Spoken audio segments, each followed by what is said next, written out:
그러면은 부지 비용과 관련된 가정을 먼저 한번 살펴보겠습니다. 제일 기본적인 내용은 당연히 토지 매입 가격이겠죠. 매입 가격은 현재 토지의 소유주한테 얼마 주고 사느냐 뭐 하는 겁니다. 그때 이제 계약금은 얼마나 주고 그다음에 잔금은 얼마나 줄 것이냐. 보통은 이제 10%, 20%, 10% 나머지 90%뭐 이렇게 이제 계산을 하는데 그것도 임의로 조절할 수 있게 만들어 놓으면 좋겠죠. 그래서 세부 항목은 이제 이렇게 오른쪽으로 붙이겠습니다. 그리고 이 토지 매입 가격, 그러니까 토지를 파는 사람의 호주머니로 들어갈 돈이 전부가 아니에요. 부지 비용에는. 거기에 부대되는 여러 가지 비용들이 있습니다. 근데 요것들이 생각보다 크기 때문에 잘 계산을 해줘야 돼요. 먼저 토지 매입 부대 비용 중에서 대표적인 게 일단 중개 수수료입니다. 그 사이에서 토지 매매가 이루어질 수 있도록 이제 트랜잭션 서비스를 제공한 곳이 있겠죠. 그리고 사다 보면 감정평가도 해야 됩니다. 그리고 법률적인 검토도 해야 됩니다.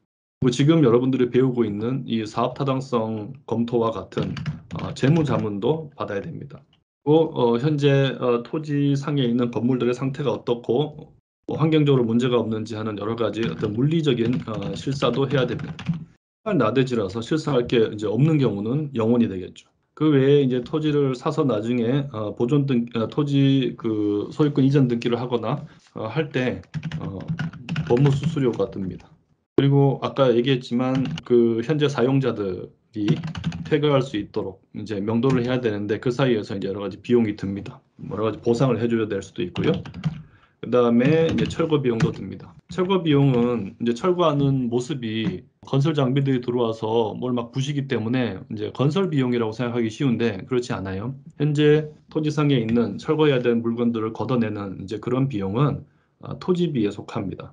그리고 이런 그 토지를 살 때 돈이 상당히 많이 들잖아요. 그때 이미 프로젝트 파이낸싱이 이루어지거든요. 그 프로젝트 파이낸싱 중에서 토지를 취득하는 단계에서 정말 토지에 드는 그 금융 비용들은 역시 토지비에 포함이 됩니다. 그걸 우리가 이제 프로젝트 파이낸싱이라고 하고요. 그 중에서 여기서는 이제 금융 주선 수수료, 딜이 이루어졌을 때 일시불로 이제 지불하는 그 수수료를 토지 비용이라고, 부지 확보 비용이라고 간주하겠습니다. 그리고 이런 파이낸싱을 하려면 이 토지상의 담보도 설정해 줘야 되겠죠. 담보 설정하려면은 그 설정 비용이 또 듭니다. 근저당권 설정 비용 같은 거죠. 그리고 이렇게 파이낸싱까지 끝나고 토지와 관련된 여러 가지 이제 명도나 철거 같은 업무도 끝내고 온갖 수수료까지 다 지불하고 나면 이제 그때 토지에 대한 소유권을 내가 가질 수 있을 거예요. 그리고 그걸 법적으로 인정받으려면 이제 취득세를 내야 합니다. 그리고 이게 끝이 아니고요. 여기 중개 수수료라든지 이런 온갖 수수료들이 있잖아요. 여기에는 이제 부가가치세라는 게 포함이 됩니다. 여러분들이 모든 물건을 살 때도 부가가치세가 이제 붙어 있는데요. 이런 비즈니스를 하는 사람들은 자기가 뭔가 서비스를 받을 때 이런 그 서비스 제공하시는 많은 분들에게 부가가치세를 지불을 하거든요. 하지만 내가 또 돈을 벌 때, 그러니까 디벨로퍼는 또 물건을 팔아서 돈을 벌잖아요. 그때는 내가 또 상대방으로부터 부가가치세를 받습니다. 그래서 받은 부가가치세와 내가 지불한 부가가치세의 이제 차익을 계산을 해서 그 차익만큼을 이제 부가가치세라는 이제 명목으로 정부에다가 납부를 하게 되는데 이 과정에서 지불한 여러 가지 그 부가가치세 중에서 토지와 관련된 부분은 환급을 받지 그러니까 매입세액으로서 공제를 받지 못합니다. 그러니까 그거는 토지 취득 원가에 포함된다고 할 수 있죠. 조금 복잡한 내용인데 세법에 관한 내용을 참고하시기 바랍니다. 그래서 부가치세가 있고 그거를 내가 공제받지 못하는 불공제액이라는 이름으로 그 비용도 생각을 해보겠습니다. 지금 이제 항목들이 굉장히 많은데요. 이 정도면은 이제 일반적으로 토지 매입과 관련해서 발생하는 부대 비용들이 대부분 이제 고려가 된 겁니다. 요거를 이제 세부 항목이니까 오른쪽으로 밀어서 좀 보기 편하게 할게요. 그러면은 크게 매입 가격 자체와 그거에 따라오는 부대 비용 이제 두 가지를 봤는데 매입 가격은 간단하죠. 그리고 이게 전부라고 착각하기 쉽지만 사실은 이렇게 많은 부대 비용들이 추가적으로 들어간다. 그래서 이제 토지 매입 가격은 대지 면적에다가 이제 적용을 하겠죠. 우리가 도심에 있는 강남의 땅이니까 평당 1억 원이라고 해볼게요. 굉장히 비싸죠. 그러면은 전체 토지비가 얼마인지가 계산이 되겠죠. 평당 가격에다가 곱하기 이제 위에 있는 한참 이제 올라가야죠. 대지 면적. 평당 가격이니까 얘를 클릭하면 안 되고 평을 클릭해야 되겠죠. 그렇게 해서 엔터 쳐주면 전체 토지비가 나옵니다. 당연히 여기도 표시 형식을 이걸로 100만 원 단위로 지정해 줘야 되겠죠. 콤마 2개 하면은 이렇게 나옵니다. 998억 원 정도가 토지비로 지불이 되네요. 이렇게 단가를 입력한 다음 전체 금액이 계산되도록 이제 표를 구성하는 경우도 있고요. 그리고 반대로 전체 금액이 정해지면 그걸 그냥 입력만 하고 그의 단가가 얼마인지를 거꾸로 계산해서 그냥 보는 그런 경우도 있을 수 있어요. 근데 실제로는 매도자와 협상을 할 때 뭐 평당 얼마로 하자 이렇게 협상하는 것보다 총액으로 이제 협상을 하는 경우가 많겠죠. 그리고 만약에 이제 디벨로퍼 본인이 아니고 디벨로퍼에게 타당성 검토 서비스를 제공하는 전문가 입장이라면 이 서비스를 의뢰한 사람으로부터 전체 토지 매입 가격이 얼마인지를 숫자로 받는 경우가 더 많을 거예요. 그래서 여기서는 이제 방금 그 단가를 적용해서 전체 금액을 계산하는 법을 봤으니까 반대로 전체 금액을 입력을 해서 진행하는 방법으로 또 한번 해보겠습니다. 그러면은 전체 금액이 지금 998억인데 간단하게 그냥 1000억으로 한번 해보겠습니다. 을 입력을 하면 그 다음에 이게 그러면 그 전체 금액만 보고 있으면 감이 안 오니까 입력은 1000억으로 하더라도 빨간색이죠. 이게 평당 얼마지? 하는 거를 이제 같이 보는 게 사업성 평가할 때 좀 편합니다. 그러면은 는 한 다음에 전체 금액을 이번에는 나누기 위에 올라가서 대지 면적 이렇게 해주는 거죠. 그러면은 얘가 평당 얼마다 하는 게 계산이 될 겁니다. 그리고 이 돈을 계약하는 시점에 얼마나 지급하냐. 보통 계약금 10%거든요. 우리도 일반적인 과정에 따라 10%. 남은 거는 잔금으로. 그러면은 90%를 입력하는 게 아니라 는 1 빼기 10% 이렇게 입력을 하면 좀 편하겠죠. 이 중에서 10%는 빨간색을 이제 해줘야 될 겁니다. 그리고 이 두 개 퍼센테이지가 정해지면 이제 금액을 가까이 금액을 계산할 수 있겠죠. 는 해서 1000억 원에다가 곱하기 10% 하면 그게 계약금이 될 거고요. 그 다음에 마찬가지로 하면 잔금이 계산되는데 이제 이때 또 한 가지 설명할 게 있습니다. 단위를 100만 원으로 해놓고 그 다음에 얘를 그냥 아래로 드래그 하면은 좀 편할 것 같은데 이렇게 하면은 이제 그 계산에 오류가 생깁니다. 왜냐하면 얘가 자기 위에 있는 거랑 왼쪽 두 번째 칸에 있는 거를 곱하게 되어 있는데 그냥 드래그를 하면 위에 것도 따라 내려와서 여기에 곱해지거든요. 그래서 얘를 드래그해서 내려오되 얘는 따라 내려오지 않았으면 좋겠어. 그 왼쪽 것만 따라 내려왔으면 좋겠어. 이제 이렇게 정하고 싶을 때 우리가 이제 달러 표시를 사용을 합니다. 그래서 이 식에 가서 F36 이 셀은 따라오지 마시오라고 해주고 싶으면 달러 F 달러 36 이렇게 입력을 해주면 됩니다. 그러면은 저 수식이 있는 셀을 아무리 끌고 다녀도 저 F36 셀은 따라오지 않습니다. 이 달러 표시를 굉장히 많이 사용하기 때문에 엑셀에서는 단축키를 제공합니다. 그게 F4예요. 그래서 저 셀에다가 커서를 놓고 F4를 누르면 달러가 자동으로 2개 붙습니다. D37은 따라와야 되니까 놔둬야죠. 그렇게 해서 이제 엔터를 치고 이제 끌고 내려오면 이제 잔금이 제대로 900억으로 입력이 됩니다. 그래서 이거 두 개를 합산했을 때 이제 얘가 되는 거죠. 자, 이번에는 토지 매입 부대 비용에 대한 가정을 설명할게요. 이 토지 매입 부대 비용 중에서 많은 값들은 그냥 금액을 입력하거나 또는 뭐 다른 금액의 몇 퍼센트로 한다 이런 식으로 하면 되는데 조금 계산이 복잡한 게 취득세하고 부가가치세 불공제 하는 거 두 가지입니다. 그 두 가지는 해당하는 게 있고 안 하는 게 있기 때문에 그걸 구분하는 장치가 필요해요. 그래서 여기다가 VAT가 불공제되는 게 어떤 건지 그 다음에 취득세를 지불하는 게 어떤 건지를 구별할 수 있는 값을 입력하도록 만들어 보겠습니다. 이게 무슨 말인지는 이제 입력되는 과정을 보면 알 수가 있어요. 자, 먼저 중개수수료는 보통 얼마 정도 하느냐 했을 때 거래 금액에 보통 일정 비율을 합니다. 이게 이제 뭐 한 0.5% 정도 중개수수료로 지불이 된다고 해보겠습니다. 입력한 거니까 빨간색 해야죠. 그러면은 얘 값은 얼마냐 하면은 우리 이제 토지 매매 가격 여기다가 곱하기 0.5%를 해야죠.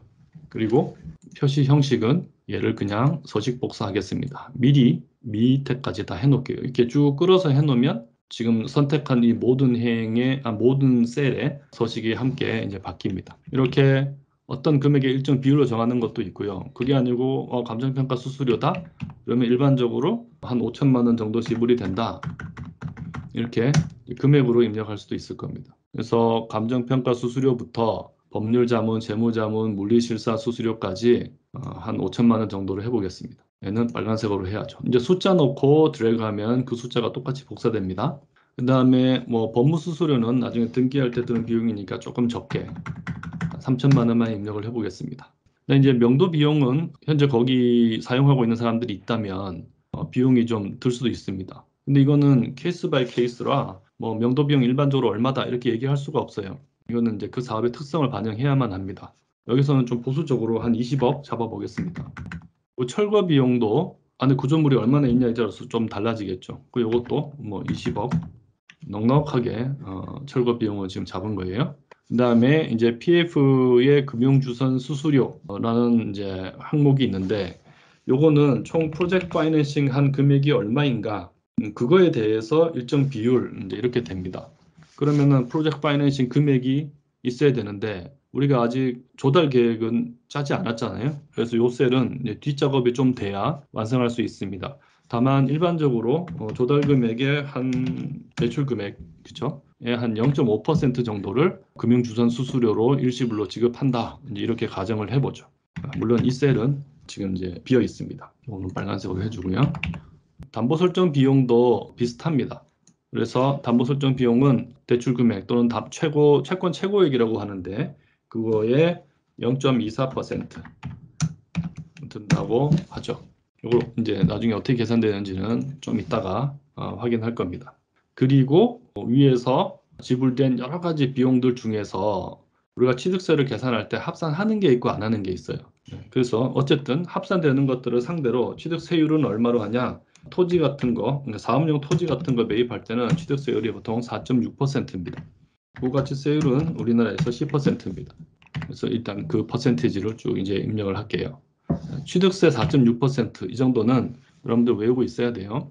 요 두 개는 나중에 조달 금액이 계산이 돼야 나오는 것이고 취득세와 VAT 불공제액 두 개는 이 위에서 본 이 많은 비용들 중에서 취득세 대상이 되는 것과 불공제 대상이 되는 것들이 뭔지를 먼저 알아야 정확하게 계산을 할 수 있습니다. 근데 이 중에서 불공제 대상인 것은 1로 입력을 해보겠습니다. 이게 어디까지냐면 이것과 관련된 부가가치세 중에서 토지부는 나중에 부가가치세 환급을 받을 수 없습니다. 그래서 토지 취득 원가에 포함이 돼야 되고요. 취득세 대상은 그거보다 조금 더 넓습니다. 우리가 취득세는 담보 설정 비용까지가 취득에 소요된 금액이라고 봐서 이까지 다 합산한 거 가지고 취득세를 계산합니다. 그러면은 이 취득세는 기본적으로 이 토지 매입 가격에다가 지금 여기 일자가 들어가 있는 이 비용들 쫙 다 더한 값에 이 취득세율을 적용해야 정확하게 이제 계산이 되겠죠. 근데 이 일자가 들어간 것들을 다 계산하시오라고 명령할 수 있는 좋은 수단이 이제 sum product라는 함수가 있어요. 는 sum productivity. 이게 sum product이라는 것은 이렇게 해서 열어놓은 다음에 여기서 여기까지 잡고 취득세 대상인지 아닌지를 이 셀들을 가지고 판단하고 그 다음에 이 셀들을 지정을 해주면 이 함수는 이제 뭘 하냐면 이렇게 괄호를 닫고 엔터 쳐볼게요. 프로덕트가 이제 곱이잖아요. 그러니까 요거 곱하기 요거 그다음에 요거 곱하기 요거 이게 각각 쌍으로 다 곱한 다음에 그 값을 더해줍니다. 그래서 당연히 1이 들어가 있는 것들은 이 값이 곱해질 거고요. 만약에 이 중에 어느 하나라도 1이 아니고 이게 물리실사 수수료는 취득세 대상이 아니야 라고 해서 얘가 1이 입력이 안 돼 있으면 얘는 이 엑셀에서는 빈 셀은 0으로 인식하거든요. 얘랑 50을 곱한 이 곱의 쌍은 0이 될 거예요. 그러니까 자연스럽게 물리실사 수수료는 취득세 계산의 대상에서 제외되는 거죠.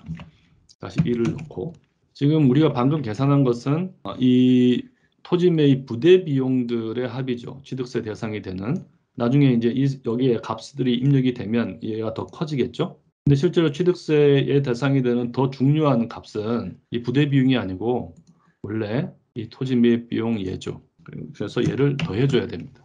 그러니까 원래 토지 매입 비용에다가 이 부대 비용을 쭉 다 합한 거, 이제 그게 취득세의 대상이 되는 거죠. 근데 이 값이 전부 취득세 과세 대상이냐? 이게 아니죠. 저거는 지금 취득세액의 값이 아니고 취득세 과세의 대상이 되는 과세 표준의 크기죠.